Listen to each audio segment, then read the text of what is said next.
Welcome to Summers TV, welcome to Summers News. This is Chris Summers.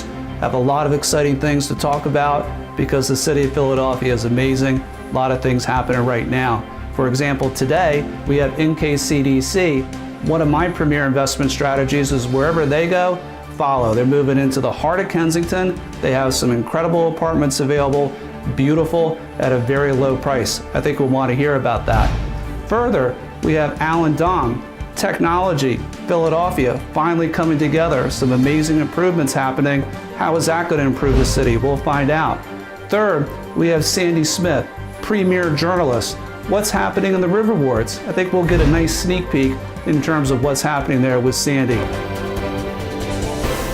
Before we jump right into our main story, there's a couple very interesting topics that we want to share with you.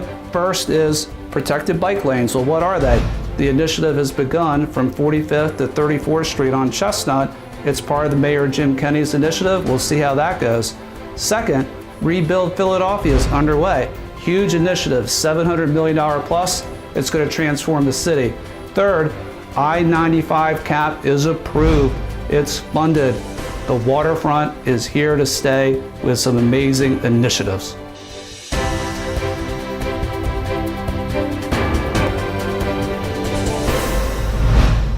Our main story today is people helping people, and that's with the NKCDC. There are amazing initiatives which have helped rebuild the Frankfurt Avenue corridor, and now they're moving their headquarters to the heart of Kensington. I spent the whole day with them. We're going to learn more about their initiatives. So here we go. Let's just dive right in to see what they're doing and meet the people involved.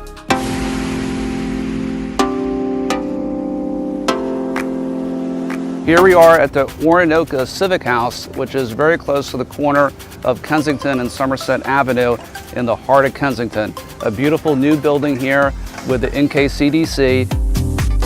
Orinoco, where we are today, which was a vacant, abandoned building, was one of the key aspects of starting that plan. Taking a huge, vacant, horrible building and making it into from a community liability to a community asset.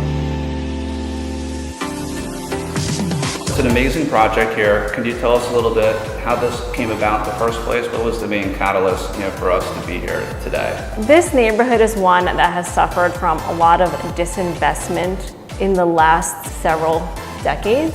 And we did a community plan for the north of Lehigh area.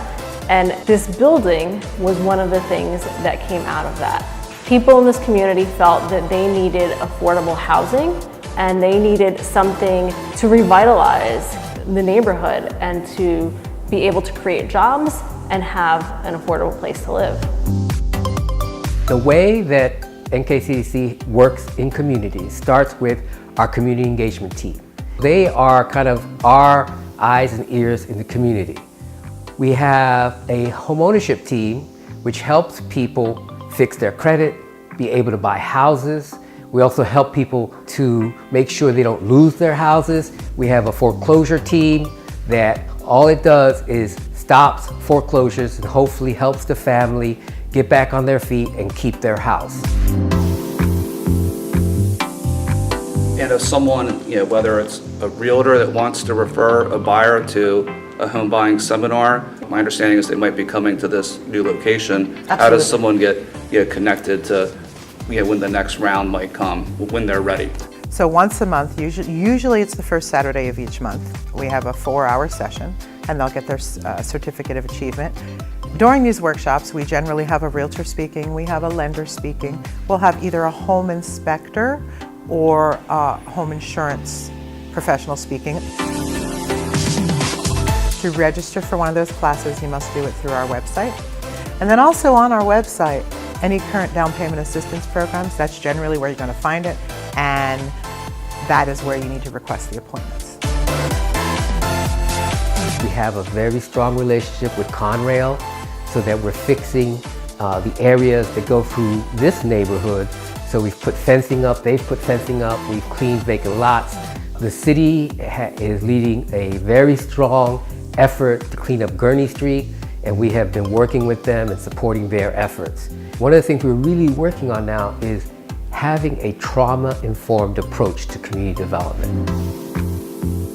Being being a proponent of home ownership also, or a big proponent, how many people, or is it kind of hard to say, you really have become homeowners, as part of the counseling, the homeowner seminars, which, we did one together at my office years ago. Yes, we did. Yeah, it was, thank you for coming out. To me, it probably seems like a large number. Without being able to give you an exact number, it has been 1,300 new homeowners in the last 5 years.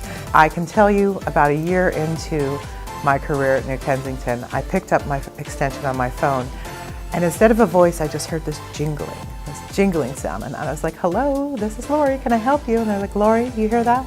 That's the keys to my new home that you helped me get in. That's a beautiful sound. Yes, it Very is. beautiful.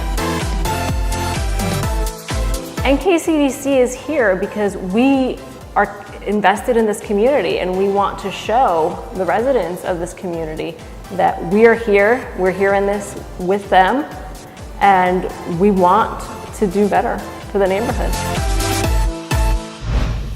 Wow, the NKCDC, what an amazing group of people. What they're doing to really help the city is simply incredible. I look forward to having them back in my office to talk about home ownership. Speaking of amazing, let's see what Alan Dom is up to. City councilman, we know he has a lot of great ideas about improving the city, infrastructure, and technology. So let's just dive right into that.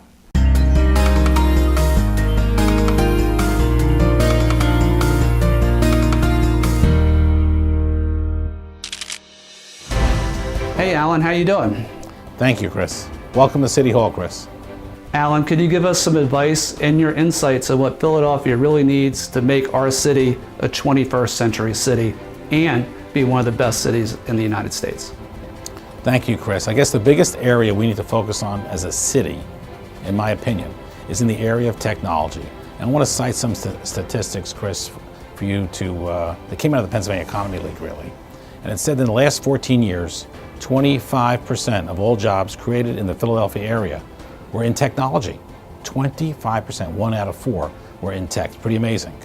It also said that 1 out of 3 jobs in technology do not require a college degree. And that's important for Philadelphia. And it also said that we have tremendous opportunity in Philadelphia to grow our tech space. And it also said that the average income of a tech job is $39,000 higher than any other job that we could possibly generate. Pretty amazing stuff. And what's so powerful about this information, Chris, is that in Philadelphia, in the last 10 years, we've had 100,000 millennials move here. They're the ones buying a lot of the homes. In the last 12 months, we've had the highest percentage of millennials of any major city move to Philadelphia. And they're moving here for several reasons, but one of the major reasons they're moving here is because we are in the top 25 cities, one of the most affordable cities in the United States. So the housing cost is very, very affordable. But let me talk about tech a little more. Why is that so important? The economic job multiplier, Chris. The economic job multiplier means for every job you create in one area, how many more jobs are created? When we hire somebody in the Port of Philadelphia, the economic job multiplier is 1 to 1.6. When we hire somebody in tech, it's 5 to 1. For every 1 job in technology, we create 5 more jobs throughout our economy. It's the highest economic job multiplier we can possibly do. We need to connect high school graduation with the business community so people get jobs right out of high school. Not everyone has to go to college to get employment. There are plenty of jobs that don't require a college degree, and technology, 1 out of 3. Thank you, Alan, for sharing your knowledge and your insights. I couldn't agree with you more that technology and education are the main 2 facets that are really important for the city of Philadelphia to grow. Look forward to hearing more about these initiatives and really seeing them in action, to see the next steps and those results. Thank you for having me here today, Chris. Thank you, Alan.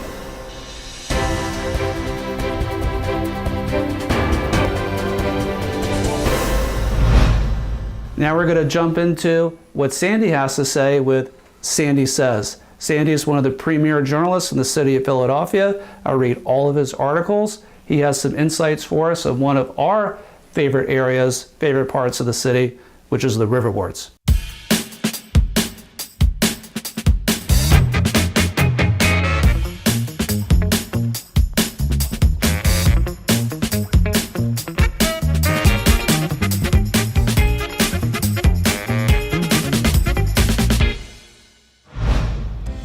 my favorite residential developments in the River Wards are the homes being put up by Red Oak Development. They did a marvelous renovation job on the Parish House, and those rusty buildings over on Emerald and Arizona Streets are like nothing else I've seen. River Wards Group is doing some great stuff here too. They're a little more familiar in their architectural style, but they pack a lot of nice features into their homes. Some of my favorite businesses in the River Wards are along Frankfort Avenue, which is a paradise for those who love to eat. If you're an ice cream lover, you must check out Little Babies and try some of that Earl Grey Sriracha ice cream, like nothing else you've ever tried.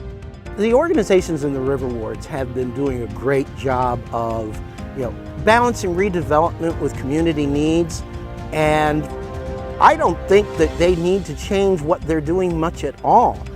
NKCDC, they're doing a great job also when it comes to accommodating the need for affordable housing alongside the redevelopment. If you ask me, I couldn't think of a thing they need to do differently here.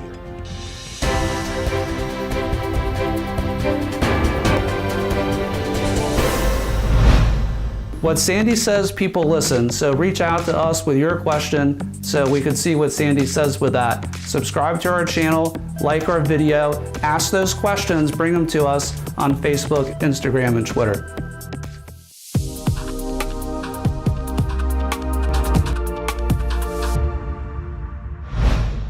My name is Peter Matson. If I were spending $1,000 in rent, how would I convert that to spending $1,000 on a mortgage so I can invest that money toward owning something for real? Peter, that's a very good question. I think it always gets back to why rent when you can own. So if you're paying $1,000 of rent a month, the money is just kind of going to a landlord. So why not have it go to you, building equity? That can basically correlate to maybe a $200,000 home, give or take. And we would look through all these great neighborhoods that we talk about on Summers TV to see which one best fits your preference and your lifestyle.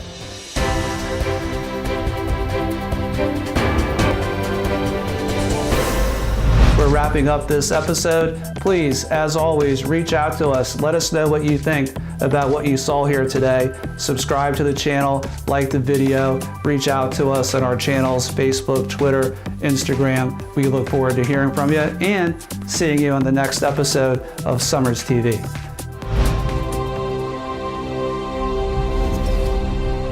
The Summers. Real people, real dreams, real estate.